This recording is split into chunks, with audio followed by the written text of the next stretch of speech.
Nah, itu yang terjadi di dunia sekarang. Kamu akan dengar gempa, desas-desus perang sana-sini. Tapi Yesus berkata, Matius 24, tapi itu harus banyak permulaan zaman, belum waktunya. Tapi kamu harus bijaksana dan hati-hati.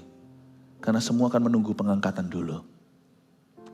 Tanda yang paling kelihatan nanti bahwa antikristus akan tiba adalah hari itu ketika tiba-tiba kau cari seseorang yang begitu takut akan Tuhan dan cinta Tuhan tiada lagi di dunia.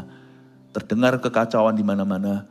Mungkin CNN, BBC, semua major news TV akan mereportkan sesuatu. Semua lenyap sana-sini. Segala jalan, segala jalur kehidupan. Presiden yang takut akan Tuhan. Tapi yang dalam Kristus ya, gak cuma orang baik. Orang biasa, orang miskin, orang kaya, laki, perempuan. Semuanya Anda akan mendengar kiri kanan itu akan menjadi fenomena seluruh dunia. Makanya kalau tidak ada kekacauan, masa mungkin antikristus bisa bangkit? Coba. Untuk bangkitnya tokoh politis dalam sejarah aja, dibutuhkan semacam suatu huru hara kekacauan untuk bisa bangkit pahlawan. Untuk sesuatu yang sifatnya global nanti hanya akan ada satu orang, keesokan harinya orang itu mulai kelihatan 3,5 tahun pertama pemerintahnya dia mulai naik daun. Dan dia akan membuat dunia melupakan fenomena global itu pada saat itu. Dan kita tidak tahu kapan itu terjadi, tapi kita tidak boleh jemu-jemu untuk memberitakan. Dan jangan berada di sisi dunia yang suka mencemoohkan, mana katanya Tuhan mau datang. Dari dulu katanya begitu, kalau Tuhan belum datang itu sorry my brother, because he's waiting for you.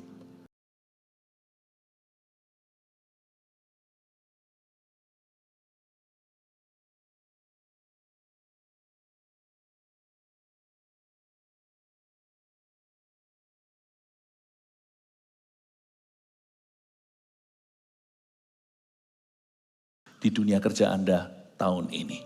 Mari kita saksikan video ini lebih dulu untuk memulai firman yang saya akan bagikan. Silakan. Susunan kejadian di akhir zaman menurut nubuatan firman Tuhan. Kita berada di titik sebelah kiri, gereja masa kini. Akan ada pertemuan di udara ketika Yesus turun dan menjemput gerejanya di awan-awan. Tuhan berkata, 2 orang berjalan di ladang, yang satu diangkat, yang satu ditinggalkan. Tugas kita adalah hidup berjaga-jaga setiap hari, sebab tidak seorang pun tahu waktu dan saatnya. Setelah pengangkatan gereja Tuhan dari atas muka bumi, semua penduduk dunia akan jatuh ke bawah kuasa Sang Antikristus. 3,5 tahun pertama pemerintahannya akan diwarnai dengan kemenangan. Seperti pangeran berkuda putih, ia dieluk-elukan oleh seluruh penduduk bumi karena bisa memecahkan masalah dunia dengan begitu mudahnya. Namun 3,5 tahun terakhir pemerintahannya, Sang 666 akan kelihatan warna aslinya. Juga dalam pemerintahannya, Tuhan akan memukul bumi dengan berbagai macam murka. Malapetaka, bencana alam, perang, dan sakit penyakit yang belum pernah terdengar dan terjadi, akan terjadi di mana-mana. Tuhan membatasi pemerintahannya hingga 7 tahun, jikalau lebih dari itu tentunya seluruh bumi akan musnah. Di akhir pemerintahan Sang Antikristus, Tuhan akan turun ke bumi bersama dengan orang-orang kudus.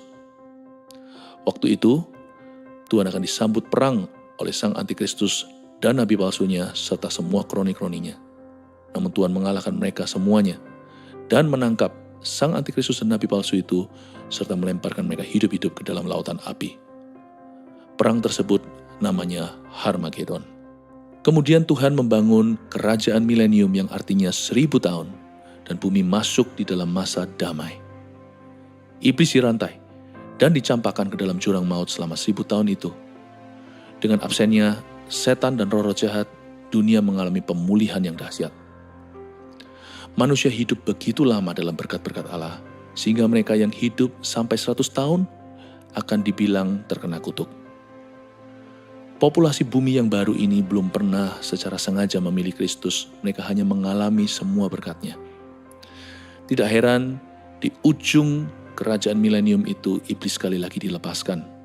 Seperti di Taman Eden, manusia punya pilihan, namun sayangnya manusia tidak memilih Tuhan. Dan setan berhasil memobilisasi seluruh bumi untuk berperang melawan Tuhan sekali lagi, dan ini adalah ujung segala peperangan yang ada di dunia. Perang itu bernama Perang Gog dan Magog. Di situ iblis dikalahkan dan semua orang yang memberontak terhadap Tuhan binasa. Kita tahu bahwa yang disebut kiamat itu ada bagi orang-orang yang tidak selamat. Tapi bagi orang-orang yang sudah namanya tertulis dalam kitab kehidupan, pahala mereka menanti mereka. Di pengadilan tahta putih itu Tuhan akan berkata kepada yang satu, enyahlah, sedangkan kepada yang lain, masuklah dalam sukacita Bapakku. Kambing dan domba pun dipisahkan dan pun membuat perbedaan antara orang fasik dengan orang benar.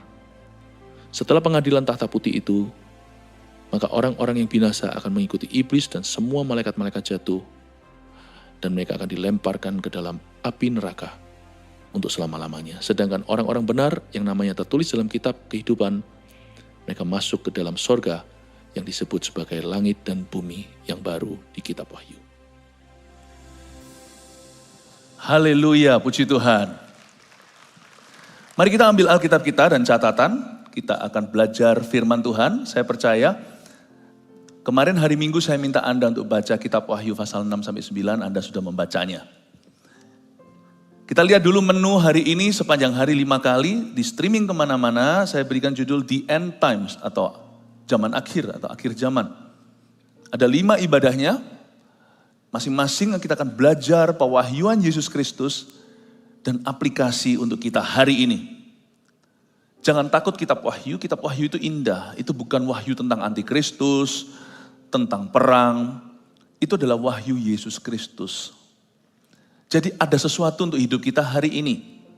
Kebaktian 1 saya beri judul Bangkitnya Sang Antikristus setelah Pengangkatan Gereja.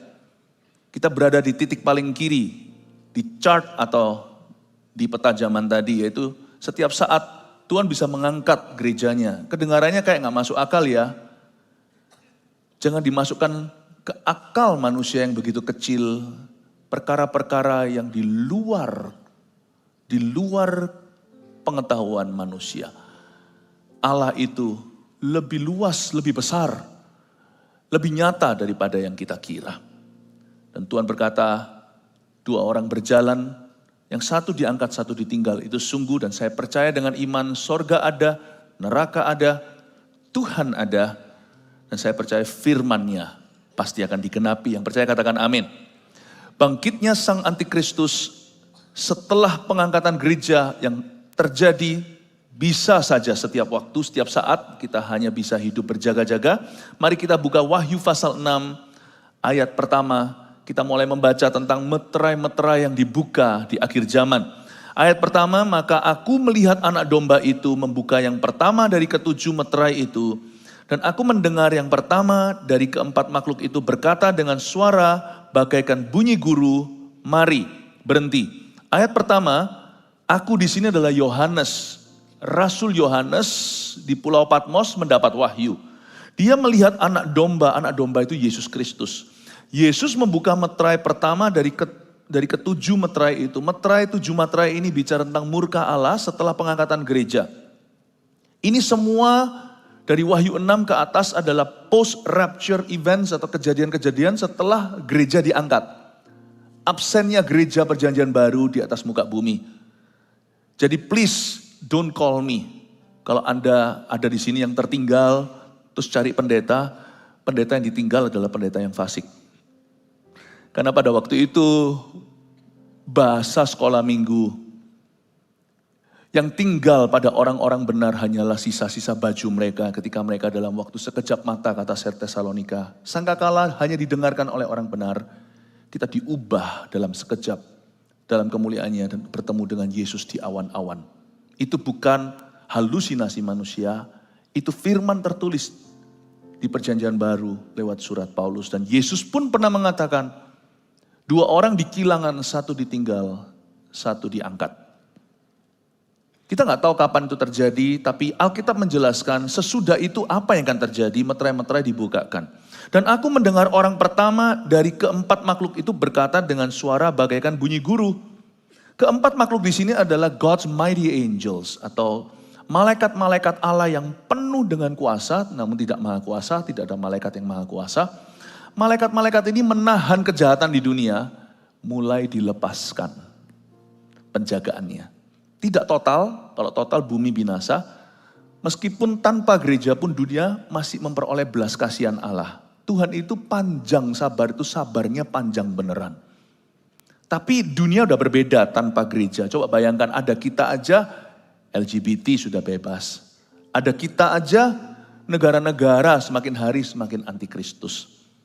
Apalagi tanpa kita. Kalau nggak ada penjaganya, nggak ada papa mama aja nakal. Tunggu nanti kalau dia sekolah luar negeri, bebasnya nggak keruan.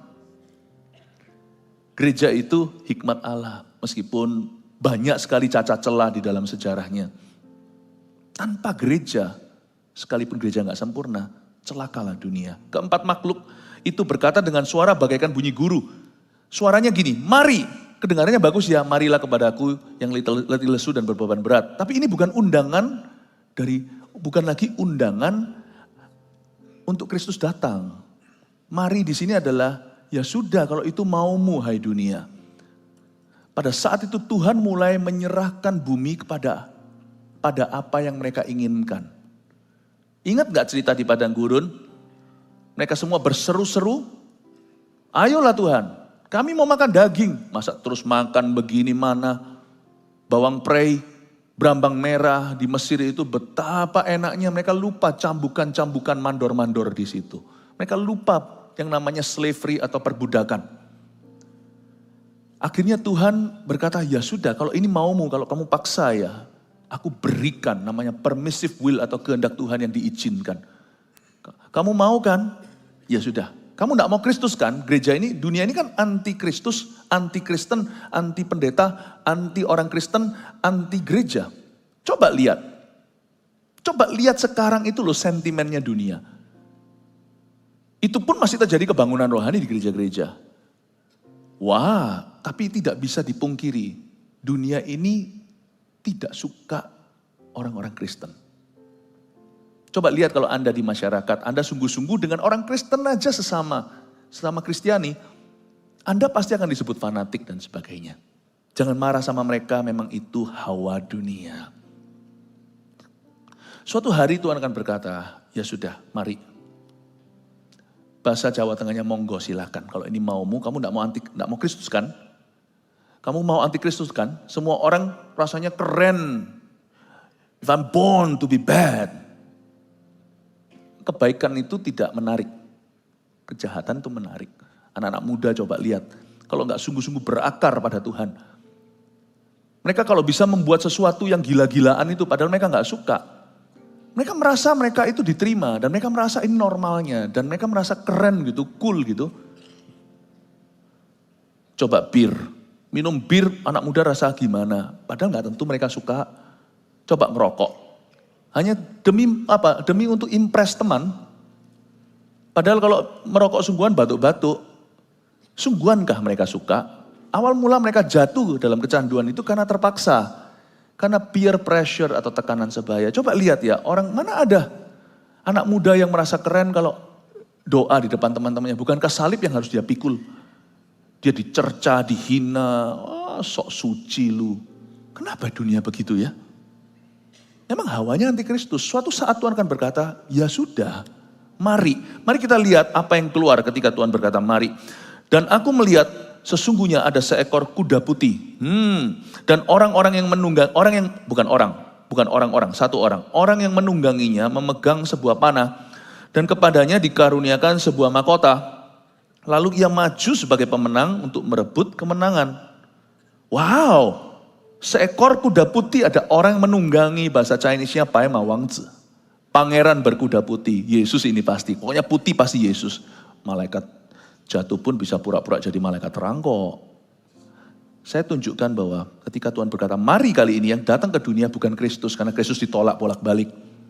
Yang datang adalah antinya Kristus. Yang mirip-miripin diri dengan Kristus bagi dunia atau Mesias.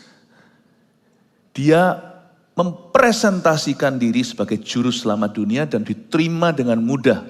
Karena dia sesuai dengan ekspektasi bumi, tapi nanti dunia akan kecewa. Seekor kuda putih di sini bukan Mesias, tapi 6666.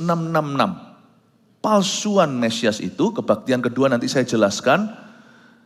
Kira-kira dia ini kayak apa? Di zaman orang-orang Yahudi mengalami aniaya yang lebih tinggi. Di mana orang-orang bumi sudah tidak ada gereja perjanjian baru lagi. Tapi sekarang mari kita fokus sedikit tentang 666 ini. Seekor kuda putih, orang yang menungganginya memegang sebuah panah. Kalau Yesus Kristus memegang pedang bermata dua. Gak pernah ada gambaran Yesus pegang panah. Yang pegang panah di Kejadian itu Nimrod. Nimrod yang membangun satu peradaban namanya Babilonia. Babel itu. Negara adikuasa zaman dulu di daerah Irak, Iran. Sekarang Irak tidak berdaya. Tapi disitulah hotbed, di situ dari dulu itu tempat semua konflik dunia di daerah-daerah Timur Tengah. Pegang panah itu lambang Nimrod. Saya tidak mau kita terlalu masuk ke simbolisme nanti jangan-jangan buat patung Yesus pakai pedang pun itu bukan Tuhan. Siapa yang pernah lihat Yesus sehingga kita bisa wujudkan dia dari buatan tangan manusia? Sembah aja Tuhan Yesus dalam roh dan kebenaran. Tidak perlu wujudnya, suatu hari kita akan ketemu muka dengan muka. Ini bukan Kristus, dia pegang panah. Kepadanya dikaruniakan sebuah mahkota. Ini mahkota dari setan, dari iblis, dari Lucifer itu. Ini orang diurapi oleh setan. Inilah seorang individu, seorang insan yang paling diurapi sepanjang sejarah oleh iblis. Ini urapan palsu. Lalu ia maju sebagai pemenang untuk merebut kemenangan. 3,5 tahun pertama pemerintahannya, dia memukau dunia dan membanggakan. Seperti yang tadi saya katakan dalam video, dia menyelesaikan banyak persoalan global dunia. Perang Timur Tengah, tentang kelaparan, global warming dan sebagainya. Belum ada loh satu kepala negara yang bisa menyelesaikan persoalan-persoalan global. Belum ada, nanti ada. Dan dia dianggap dielu-elukan, tapi 3,5 tahun berikutnya akan mengerikan. Kelihatan warna aslinya, dunia akan kecele. Karena dunia lebih memilih ini daripada Kristus sesungguhnya. Sentimen dunia itu akan berakhir mengecewakan. Makanya jangan ikut-ikutan dunia. Zaman sekarang itu loh, gladi resik, gladi kotornya adalah boleh punya sosial media, gak usah ikut-ikutan di jalur itu. Jadikan aja itu hobi lah atau sesuatu yang sampingan. Hidup utamamu tidak berasal dari sana. Gak usah ikut-ikutan dengan bumi ini.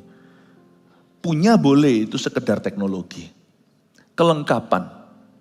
Janganlah damaimu di sana. Tapi juga jangan jadi orang aneh. Hidup di dalam goa hanya berdoa, gak relevan. Hiduplah sesuai dengan zaman. Tapi jangan ikut-ikutan. Ayo jangan tegang, katakan kiri kanannya, ayo kita ikut Tuhan, jangan ikut-ikutan sama dunia. Tenang aja ya, nanti Kristus belum datang, kita masih ada di sini. Ayat 3, dan ketika anak domba itu membuka meterai yang kedua, aku mendengar makhluk yang kedua berkata, mari, malaikat kedua berkata, mari. Dan majulah seekor kuda lain, seekor kuda merah padam, dan orang yang menungganginya dikaruniakan kuasa untuk mengambil damai sejahtera dari atas muka bumi, sehingga mereka saling membunuh, dan kepadanya dikaruniakan sebilah pedang yang besar. Kuda pertama, Pai Mawangzi, kuda pertama adalah kuda putih dengan penunggangnya. Tapi kuda kedua, meterai kedua adalah kuda merah padam. Merah yang gelap. Yang menunggangi diberi kuasa, dia gak punya kuasa sendiri. Dia diberi kuasa karena Tuhan berkata, ya sudah kalau ini dunia mau, dunia gak mau aku, dunia mau kamu. Silakan, they're yours, mereka milikmu. Akhirnya majulah dia. Kuasa yang diberikan adalah untuk mengambil damai sejahtera dari atas muka bumi. Dari ayat ini saya mengambil kesimpulan bahwa damai itu karunia Allah. Meskipun dunia ini gak menyembah Tuhan, tetapi masih ada damai. Tuhan masih berbelas kasihan dan memberi kesempatan. Tahukah damai di hidupmu itu adalah kasih karunia Allah? Kalau Anda bisa bangun tidur hari ini, puji Tuhan liburan. Atau masuk kerja, banyak masalah tapi kita masih dapat kekuatan baru untuk bekerja sehari lagi dan menghadapi. Itu Tuhan. Damai itu dari Tuhan. Tolong dijaga, dihargai, dipelihara, dan disyukuri. Kalau kita bisa punya lebih ya silakan, tapi kalau kita nggak bisa, janganlah tukarkan damai itu dan berkata, aku stres dan depresi ya, aku mau mati ya, bunuh diri. Bagi orang yang dikit-dikit mau mati ya, FYI for your information, Anda belum cukup bagus untuk mati. Emangnya sana bawa apa ke Tuhan? Kenapa Tuhan merugi menciptakanmu? Jangan merasa mulia kalau minta mati itu. Meskipun bukan mau bunuh diri maksudnya. Suruh Tuhan cabut nyawa. Jangan gitu ah. Bolos kok gembar-gembor ke sorga. Sana belum melakukan apa-apa kok. Bangga-bangga mau meninggal dunia. Itu adalah doa yang patut dapat tamparan malaikat. Justru itu akan membuka celah untuk setan bekerja di dalam hidupmu. Jangan dikit-dikit mau mati. Berjuang. Hidup ini adalah kesempatan. Selagi kita masih hidup, jangan bilang mau mati. Berbuahlah. Kalau belum berbuah, gara-gara semak belukar, cabuti itu semaknya. Jangan beralasan dengan seperti, dan berkata, Tuhan cabut saja nyawaku. Sorry ya ngomong saya kasar. Lu kira lu siapa doa kayak begitu? Tuhan. Jangan gurui Tuhan. Mati itu adalah kodrat, kedaulatan Allah maksudnya. Mati itu kedaulatan Allah. Jangan campuri. Hidup itu keputusanmu. Saya ngomong seperti ini ya. Karena damai itu jangan kau jual. Jangan main-main dengan ucapanmu yang bisa mencabut damai itu. Damai ini tidak perlu, damai ini ketika menjauh maka hati akan saling membunuh. Coba lihat, si penunggang kuda merah padam ini bahkan tidak perlu memulai perang. Damai diambil, manusia saling bunuh. Coba ketika damai diambil dari perusahaan Anda, kongsian akan saling perang. Ketemunya di pengadilan. Damai ini kalau hilang, perang. Karena itu tidak perlu memulai peperangan. Damai aja saling curiga, maka bangsa angkat senjata melawan bangsa, negara bangun nuklir satu lawan lainnya. Sejak Perang Dunia Kedua ada tercatat 150 sekian peperangan signifikan di dunia ini. Dan budget yang telah dikucurkan untuk perang seluruh bumi sejak World War II adalah $1 triliun. Orang berkata, kasih orang miskin karena orang miskin. Berhenti perang aja, ikuti damai Kristus, tidak akan ada poverty di bumi, tidak akan ada kemiskinan di dunia. Jadi kita sekarang ngerti, yang menahan berkat itu bukan gereja, tapi perang-perangan di dunia. Pahami siapa musuhmu, siapa kawanmu.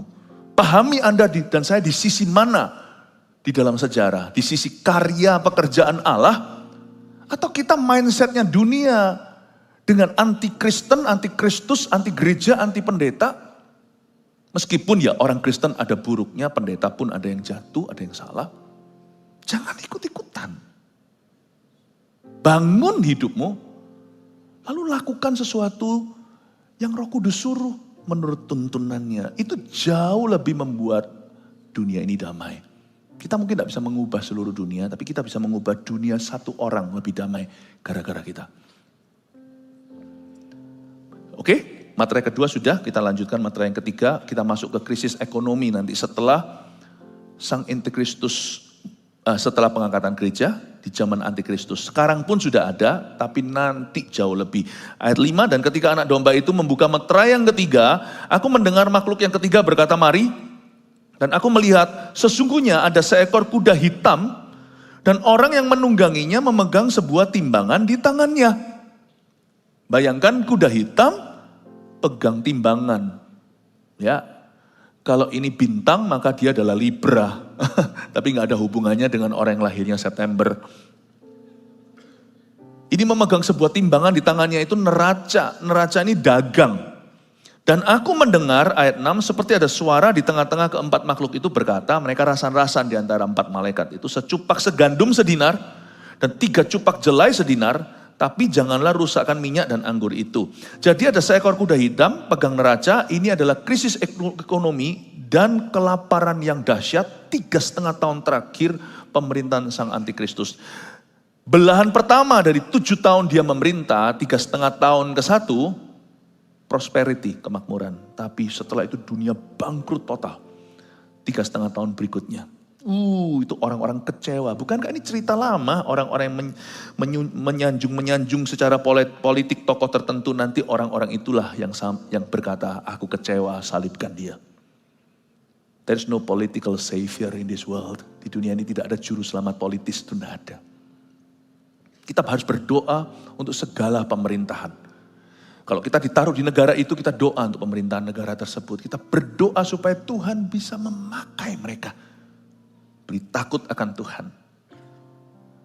Tapi hanya Tuhanlah juru selamat. Kita mengerti nanti suatu hari pilihan seluruh dunia. Satu suara, mereka sama-sama menaruh percaya pada satu tokoh yang sangat hebat. Figur politik.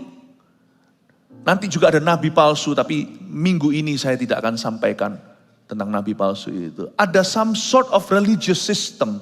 Sistem agamawi yang dia bawa. Ya, mempersatukan agama mungkin secara universal, saya tidak tahu, saya nggak bisa bayangkan maksud nubuatan itu seperti apa persisnya. Saya beritahu ya, pada suatu saat nanti seluruh dunia akan kecewa dengan pilihannya. Karena mereka tidak memilih Kristus dan tidak memilih jalan Tuhan. Krisis ekonomi akan gila-gilaan. Saya kasih contoh, dikasih contoh oleh malaikat dalam rasan-rasan mereka, secupak gandum sedinar. Secupak itu 1 liter, cupak itu liter. Jadi bayangkan kalau gandum orang Indonesia nggak terlalu makan roti. Jadi pikirkan aja gandum itu beras. Secupak seliter beras, sedinar itu harga sehari upah kerja. Upah kerja harian berapa di Indonesia? Per now 2024, kalau saya salah sorry ya, karena saya bukan seorang ekonomis, saya seorang pendeta, jadi saya nggak terlalu ngikuti. Ya, tapi taruhlah 200.000. 1 liter beras 200.000, saya nggak tahu sekarang ibu-ibu kalau Anda belanja di pasar atau di supermarket 1 liter beras itu harganya berapa? 20.000? Berapa? 17-15.000. Ini mengikuti, puji Tuhan ada mereka. Pendeta nggak lengkap kalau nggak ada ibu-ibu rumah tangga. 17.000, 15.000, nanti jadi 200.000 seliter. Bukan karena mahal. Karena langka, jadi sana punya 200.000 pun tidak dapat oksigen gitu loh. Seperti zaman COVID. Zaman itu akan luar biasa. Life, hidup akan turun standarnya sampai di level bare necessities bahasa Inggrisnya. Sampai di level kebutuhan pokok, bukan luxury. Jadi please jangan ngomel dengan fasilitas hari ini. Bersyukurlah untuk apa yang kau miliki. 5 roti 2 ikan kau kelola bisa memberi 5.000 orang makan. Tetapi janganlah rusakkan minyak dan anggur itu. Minyak, ini minyak zaitun kalau orang-orang Yahudi, itu untuk celup roti, itu makanan mewah. Anggur itu untuk pesta. Jadi saat itu terjadi krisis ekonomi, yang beruntung adalah, nggak fair saya ngerti, yang beruntung adalah orang yang paling kaya. Diborong semua tuh beras. Tetapi janganlah rusakkan minyak dan anggur itu, dengan kata lain pada saat itu dunia akan begini bunyinya. The survival of the richest, bukan survival of the fittest. Sekarang kan siapa yang lebih kuat, hukum rimba kan, dia yang dapat. Tapi yang nanti siapa lebih kaya akan bisa melangsungkan hidup. Jadi lebih ngeri saat itu jomplang kaya miskin. Tidak pernah Anda melihatnya seperti zaman antikristus. Sebab 3 cupak jelai sedinar waktu itu. Berarti punya uang pun nanti, orang kaya pun nggak tentu dapat, karena yang super kaya yang bisa survive. Jadi bisa bayangkan nggak dunia saat itu huru haranya kayak apa? Kalau Anda ditinggal, please don't call me. I hope I will not be around. Karena saya harap saya tidak ada di tempat. Oh, saya di tempat celaka saya, berarti kan saya ditinggal. Ya, jangan telepon Pastor Yohanes. Pastor Yohanes juga pasti diangkatnya. Bukan berarti kita takut ya aniaya, enggak sih. Saya rasa ini kutukan Allah, bedakan aniaya, sekarang pun ngalami aniaya. Kita semua itu loh, sekarang itulah dibully sana sini. Di beberapa negara orang Kristen bahkan mati. Saya beritahu ya, ini bukan, saya percaya bahwa pengangkatan itu terjadi dalam firman dikatakan sebelum semua ini terjadi. Karena ini murka Allah, ini bukan aniaya, ini bukan salib. Ini kutuk.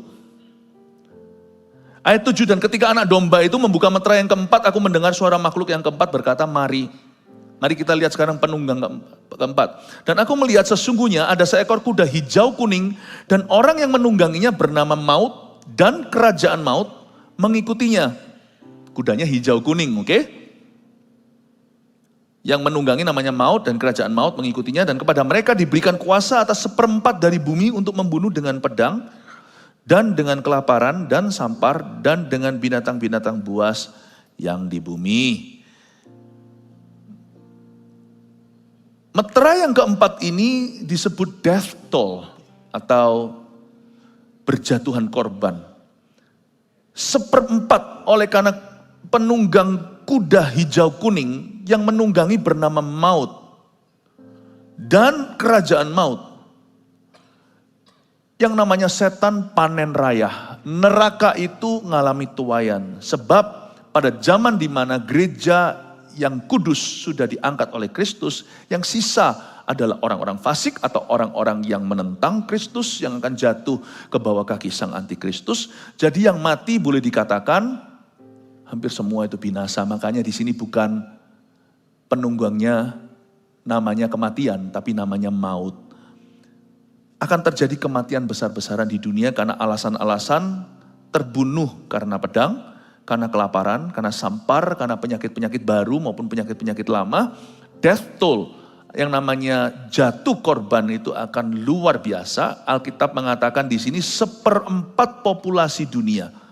Berarti hari ini kalau bumi ini 8,1 miliar penduduknya, coba bayangkan dalam waktu sekejap 3,5 tahun, dunia ini akan melihat 2 miliar orang mati. Coba bayangkan zaman COVID. Jutaan memang. Banyak. Tapi nanti itu 1/4 bumi dari 8,1 miliar aja hari ini nanti pasti bertambah. Entah sampai kapan Tuhan datang. Tuhan itu mengangkat gerejanya lalu terjadi semua event-event ini. 3,5 tahun, 3,5 tahunnya antikristus. Taruhlah sekarang aja 8 miliar. Berarti 2 billion lives will die. Saya nggak bisa bayangkan dukanya. Saya tidak bisa bayangkan penyakitnya. Bayangin 2 miliar orang itu dikubur di mana. Penyakit sampar itu akan kemana-mana. Entah sampar di sini apa waktunya. Pasti tidak sehat seluruh dunia. Dan ketika anak domba itu membuka meterai yang kelima ayat 9. Aku melihat di bawah mezbah jiwa-jiwa mereka yang telah dibunuh oleh karena firman Allah. Dan oleh karena kesaksian yang mereka miliki. Meterai yang kelima bukan kuda. Meterai yang kelima ini adalah justice, keadilan Allah. Karena ketika dibuka, maka Yohanes melihat di bawah mezbah ada jiwa-jiwa martir yang dibunuh karena firman Allah. Ini adalah semua martir sejak Habil, perjanjian lama hingga perjanjian baru, termasuk martir-martir di perjanjian lama, nabi-nabi yang dibunuh, sampai rasul-rasul, sampai gereja modern hari ini. Ayat 10, dan mereka berseru dengan suara nyaring katanya, berapa lamakah lagi ya penguasa yang kudus dan benar, engkau tidak menghakimi dan tidak membalaskan darah kami kepada mereka yang diam di bumi. Bukan berarti orang-orang ini dendam, tapi mereka berseru ya Tuhan, engkau tidak akan lepaskan orang-orang jahat dari hukuman. Para martir ini disimpan di bawah mezbah. Di tempat di mana mereka mezbah itu mempersembahkan korban yang berkenan. Kematian mereka berkenan kepada Tuhan. Ini baru mati mulia. Karena mereka matinya bukan karena bosan hidup. Tapi karena firman Allah dan kesaksian mereka. Martir-martir memiliki tempat khusus. Jangan takut mati bagi Kristus. Ada seorang teman berkata, aku takut loh kalau aku pelayanan ke situ dan sebagainya, aku dimartir. Saya bilang, darahmu cukup suci tah. Martir itu panggilan tertinggi. Jangan GR sama Tuhan. Nggak tentu loh darahmu itu diterima sama Tuhan sebagai benih gereja di pulau itu, di negara itu. Nggak tentu. Jangan takut. Hiduplah bagi Kristus. Mati adalah keuntungan. Tetapi saya jelaskan arti martir sesungguhnya di ayat 11. Ada sesuatu kalau kita baca Alkitab itu secara asal kita tidak akan menemukan. Ayat 11 kita baca, dan kepada mereka masing-masing diberikan sehelai jubah putih. Fine, kita tahu itu. Dan kepada mereka dikatakan bahwa mereka harus beristirahat sedikit waktu lagi hingga genap jumlah kawan-kawan pelayan dan saudara-saudara mereka yang akan dibunuh sama seperti mereka. Tuhan ngomong gini sama suara martir di bawah mezbah. Kalian harus tunggu sesaat lagi. Tunggu, belum penuh. Hingga genap jumlah kawan-kawan pelayan dan saudara-saudara kalian yang akan dibunuh sama seperti kalian. Kata hingga genap jumlah kawan-kawan pelayanan dalam bahasa asli Wahyu ini yaitu Yunani, dia tidak ada kata jumlahnya. Tapi supaya nyambung sama penterjemah Alkitab ditambahkan sedikit. Bukan berarti mengubah Alkitab, tidak. Tapi supaya kita jelas. Sebenarnya bunyinya begini, karena bahasa Indonesia perlu kata sambung, bahasa Inggris pula, hingga genap, mestinya hingga genap kawan-kawan pelayan dan saudara-saudara mereka yang akan dibunuh sama seperti mereka. Tidak, kata jumlah itu kata penyambung. Maksud saya apa? Gak tentu bicara tentang kematian. Arti broad atau arti luas martyrdom itu bukan mati bagi Kristus, tapi hidup bagi Tuhan. Hingga genap kawan-kawanmu, sampai kawan-kawanmu itu genap. Sampai gereja Tuhan karakternya disempurnakan. Jadi Tuhan tidak merujuk, tidak mengacu pada berapa banyak orang lagi yang akan mati, baru aku adili. Tapi Tuhan berkata, kamu tunggu karena darahmu itu benih, tunggu sampai gerejaku itu penuh.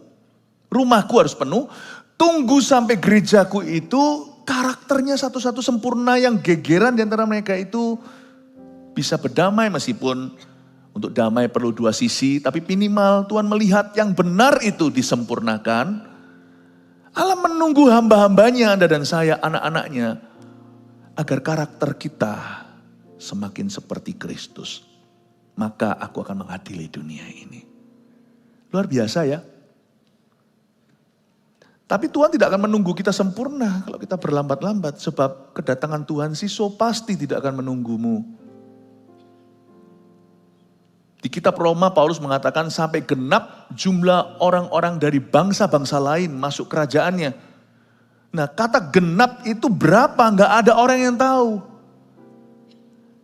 Zaman dulu ketika ada seorang evangelis yang sudah almarhum hari ini di Afrika. Lalu dia berkhotbah 1 juta orang terima Tuhan. Saya berdoa supaya ada penginjil-penginjil seperti ini lagi. Setiap kali Anda melihat 1 juta orang terima Tuhan, kita bahagia tapi kita juga patut sedih.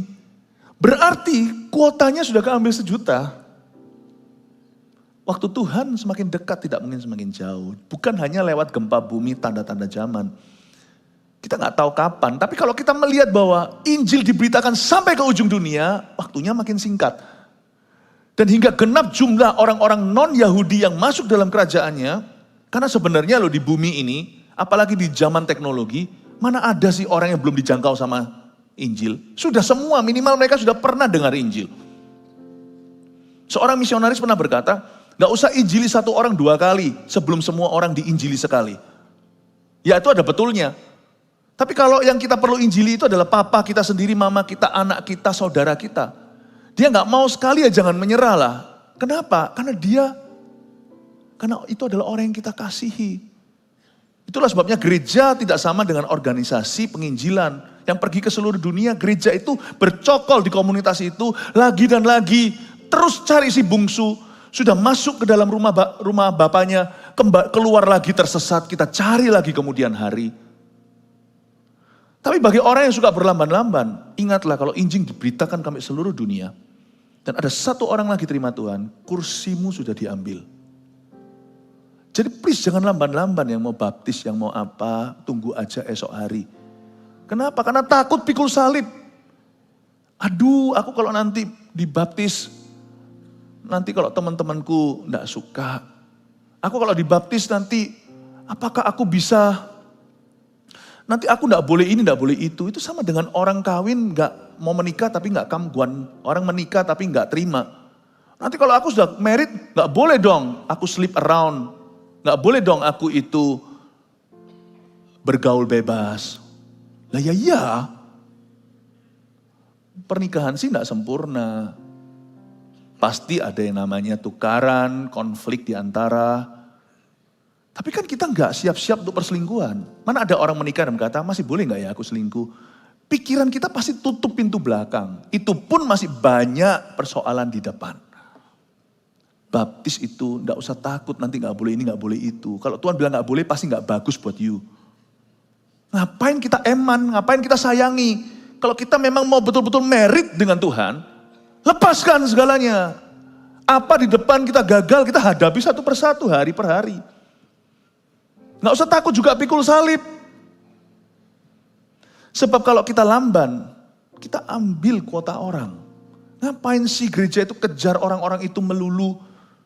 Harusnya kita merasa malu kalau kita itu jadi target misi. Bukannya by age, kalau kita sudah kenal Tuhan lebih dari 1 tahun, harusnya kita sudah jadi misionaris. Rasul-rasul itu loh, cuma 3,5 tahun sama Yesus. 3,5 tahun doang sudah jadi rasul-rasul. Kita yang sudah kenal Tuhan 13 tahun, 30 tahun, masih terus diajak istrinya, ayolah doa.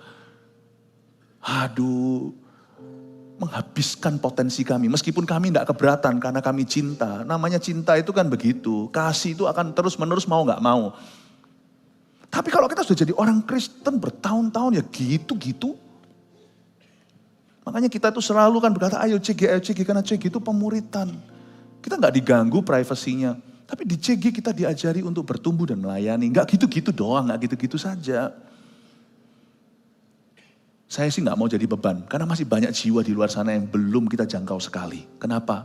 Gereja harus menjangkauku 7 kali. Nangkep ya Bapak Ibu Saudara? Sejak saya lahir baru, saya membuat keputusan. Aku nggak perlu dijangkau bolak-balik. Cukup. Kalau aku lemah aja tolong jaga. Tapi tidak perlu kau jangkau aku lagi dan lagi. Amin Bapak Ibu Saudara. Firman ini mungkin sangat-sangat solid, sangat-sangat keras. Tapi saya rasa ini kita perlukan. Lanjut lagi sedikit ya.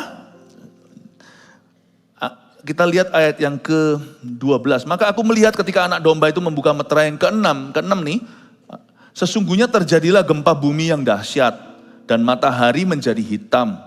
Bagaikan karung rambut dan bulan menjadi merah seluruhnya bagaikan darah. Menurut saya ini bukan kiasan, ini akan kejadian sungguhan.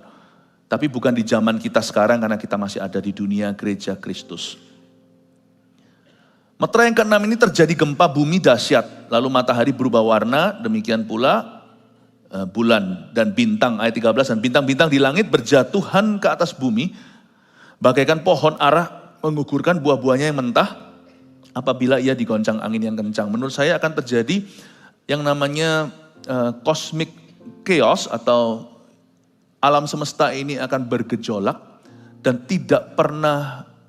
yang tidak pernah kita lihat akan terlihat saat itu. Semoga kita tidak melihatnya. Yang sekarang terjadi di dunia, gempa mulai ada di mana-mana, itu hanya kontraksi awal. Bisa jadi itu hanya false alarms. Misalnya kalau orang lagi melahirkan, mau lahir normal, tiba-tiba kontraksi, kita sudah siap-siap karena sudah semester terakhir. Pastikan ya kalau istri Anda sudah hamil tua, dan Anda itu anak pertama apalagi, sudah di-pack itu barangnya, jadi siap-siap di mobil ada apa-apa langsung tancap gas. Tapi kadang-kadang sampai ke rumah sakit, udah dimasukkan ke ruangan, ternyata fine saja, masih nunggu lagi seminggu. Nah itu yang terjadi di dunia sekarang. Kamu akan dengar gempa, desas-desus perang sana sini. Tapi Yesus berkata, Matius 24, tapi itu harus banyak permulaan zaman, belum waktunya. Tapi kamu harus bijaksana dan hati-hati. Karena semua akan menunggu pengangkatan dulu. Tanda yang paling kelihatan nanti bahwa antikristus akan tiba adalah hari itu ketika tiba-tiba kau cari seseorang yang begitu takut akan Tuhan dan cinta Tuhan tiada lagi di dunia.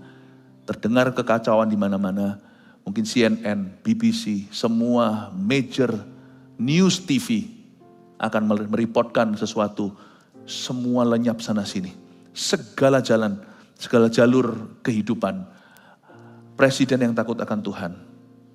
Tapi yang dalam Kristus ya, gak cuma orang baik. Orang biasa, orang miskin, orang kaya, laki, perempuan.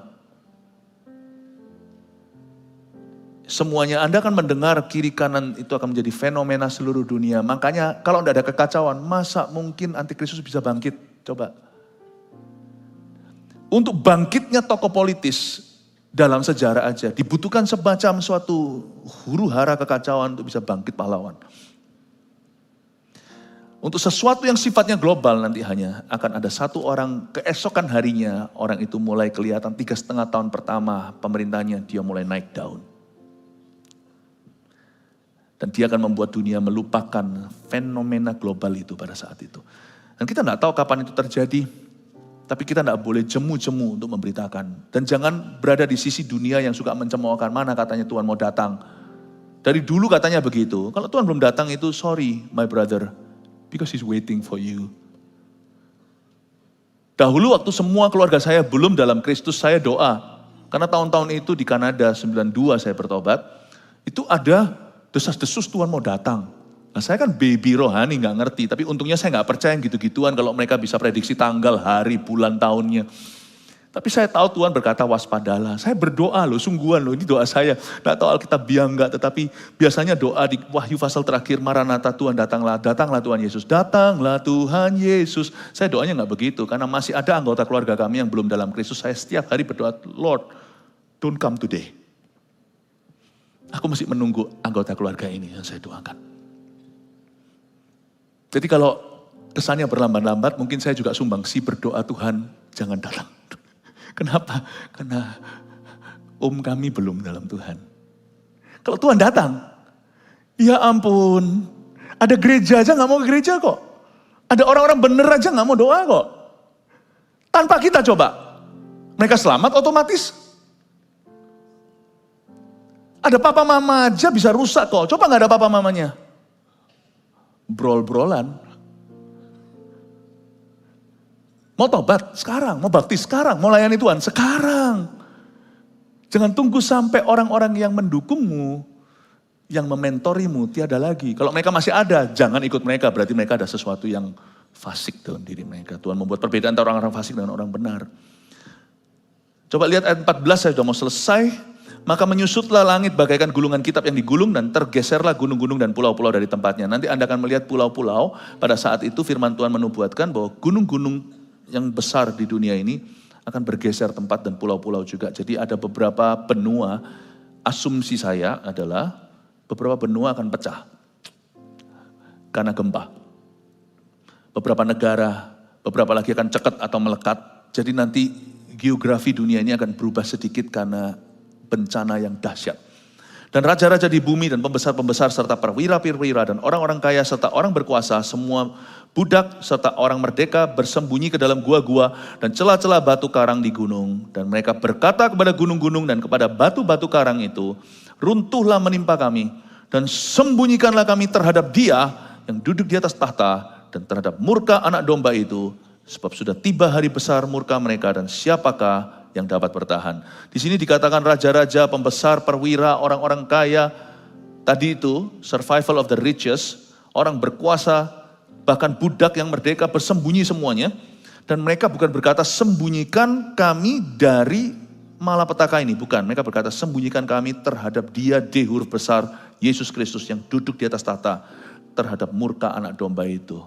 Ternyata once a sinner, forever a sinner. Susah bertobat.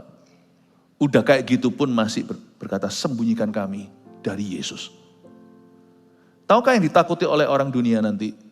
Bukan semua bencana itu, adalah ketemu Yesus. Bersyukurlah Anda bisa ketemu Yesus setiap saat. Datang harinya. Ketika setelah pengangkatan itu, ketemu Yesus adalah sesuatu yang mereka ngeri-ngerikan. Jadi orang dunia takut sama hadirat Allah, bukan sama kematian. Saya ingin Anda untuk mengerti 3 poin yang bisa Anda bawa. Catat ini selalu ujung dari semua pengetahuan ini aplikasi. Yang pertama, celaka jika Tuhan serahkan kita kepada nafsu dan keinginan kita. Jadi bersyukurlah kalau Tuhan masih bisa berkata tidak kepadamu. Berarti dia masih cinta. Kalau Tuhan berkata jangan, terimalah. He loves you. Kadang-kadang kita itu, papa kok gini sih? Nggak boleh. Untung nggak diperbolehkan. Hai anak muda, jangan mengeluh kalau papa mamamu melindungi sekalipun kayaknya sedikit overprotective. Zaman sekarang loh, nggak bisa over kok sebenarnya. Tapi papa mama ya jangan overprotective lah. Anakmu cepat lambat juga akan ketemu yang gitu.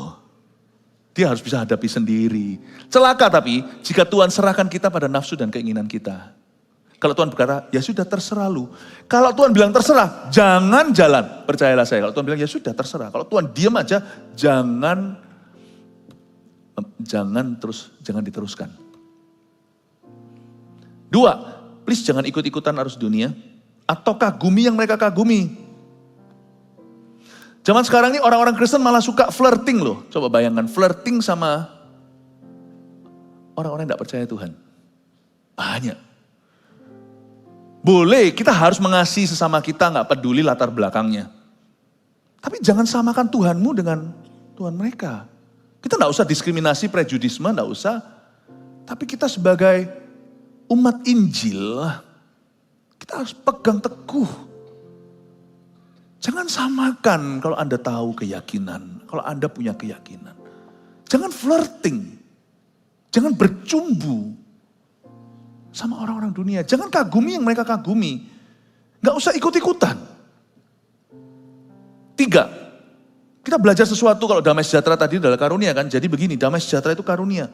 Dan hanya ditemukan in Christ alone, in Christ only, di dalam Kristus. Saya percaya pelajaran ini menjadi sesuatu yang berharga buat kita semua. Hari ini kita mengerti bahwa Sang Antikristus akan bangkit setelah pengangkatan gereja. Sebelum gereja diangkat, perhatikan 3 ini. Hiduplah dalam kasih Yesus. Foto ini, 1, 2, 3. Silakan. Haleluya, kasih tepuk tangan untuk Tuhan. Jemaat yang dikasih dan dipilih Yesus.